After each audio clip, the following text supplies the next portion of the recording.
Hey, thanks for clicking today.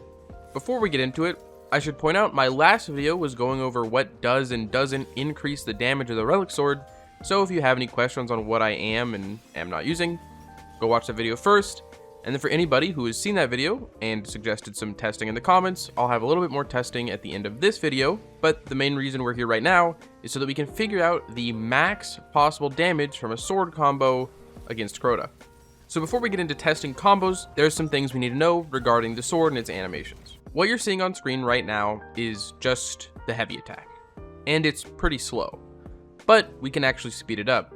If you hold any movement direction at all, including forward, it actually speeds up the animation and allows you to slam again faster.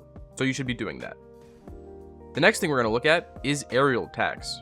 As you can see, I'm not lunging forward, and you just have to barely be off the ground. So if you're going for an aerial attack, that's what you want to do. The next thing we want to look at is animation canceling from a light attack to an aerial.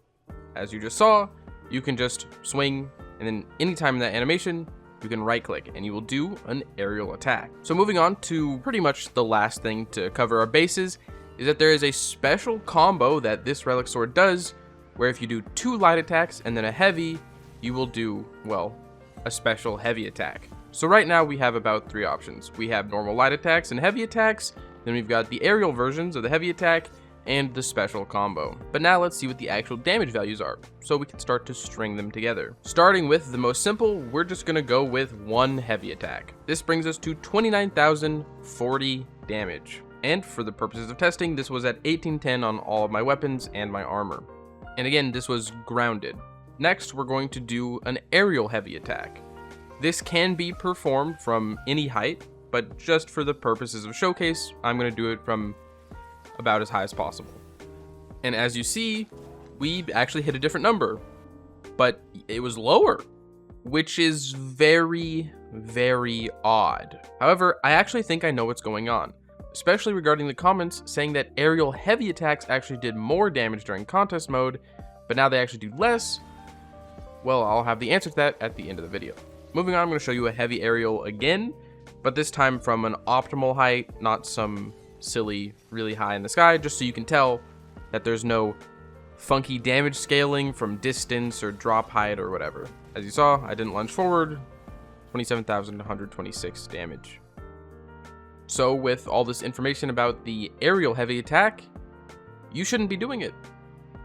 It's just not optimal. You will be doing less than just a normal heavy, assuming you're at 1810 power. The next thing that we're going to test damage-wise, moving down the line, is that special light heavy combo. We're going to have to look at the damage numbers itself rather than the wipe screen, but as you saw, well, first of all, it's not a lot, but also it actually splits into 2 for about 5,000.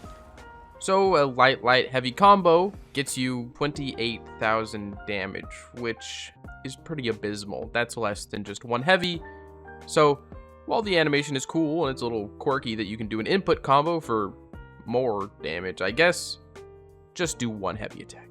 So moving on to the next combo, we're gonna look at the tried and true, just spam heavy and animation cancel with your super. So looking at that, we get 3 heavies, 1 super, and that gives us 119,000 damage, which is pretty good, and of course that gets higher if you factor in tractor cannon, which we will later. The next thing that we're going to test is if you maybe start damage with just the final frames or something like that of a light attack, and then go into the normal heavy combo, if you can get the extra light attack damage.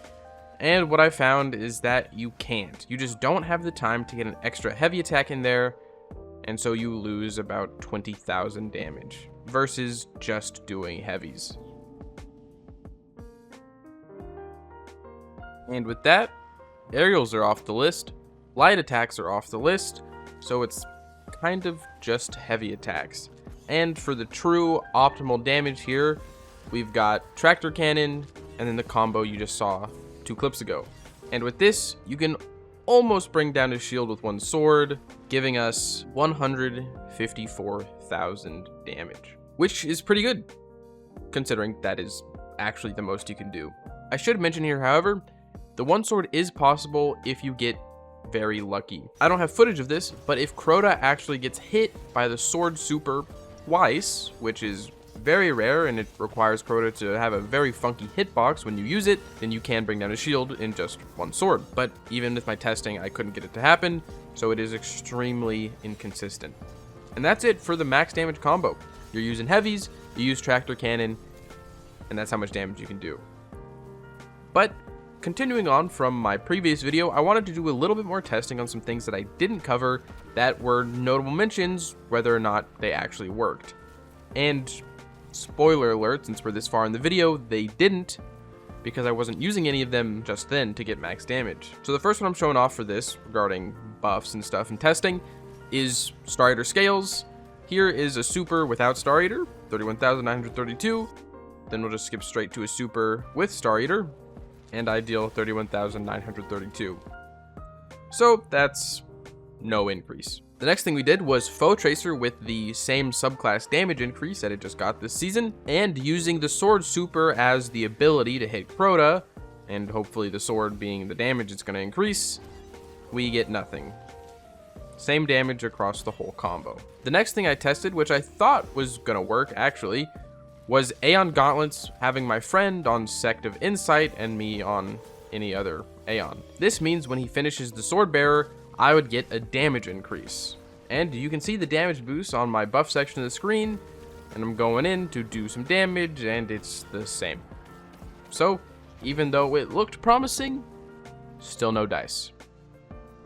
So with that, that's pretty much everything I saw that seemed worth it to test, and it looks like Bungie really did it and is not going to allow us to consistently one-sword Crota. However, this is where I'd like to talk about how aerial heavies deal less damage than a grounded one, and why some people in my last video were saying that aerial heavies did more during contest mode.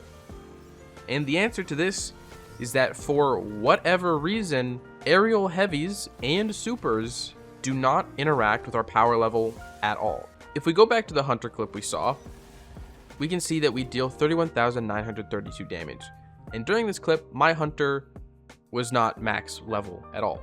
But if we look at my well clip here, and I'm using my super, it does the same amount of damage as my hunter, even though I'm higher light. And so this is the answer. It's why the numbers were different now and why they were different during contest mode. Because aerial heavies and supers during contest mode ignored light level. They ignored contest mode. But now, at least regarding the aerial heavies, they deal less. Maybe because they just still ignore our light level, and our light level is high enough that it bypasses the normal damage or something like that. But all I can tell you is there's some funky interactions with the super and the aerial heavy that means our light level doesn't matter. And for anyone who is max light level, you shouldn't be using aerial heavy. Just go for grounded, you're gonna get max damage. Okay, that was a little rambly, but that's the whole video. Thank you so much for watching. If you want to support me and support this channel, a like, a comment, a subscription is greatly appreciated. Helps more people see this information. And if you want to support me, but you can't think of a comment down below optimal. And as usual, I hope you are having a great day, and I hope to see you around.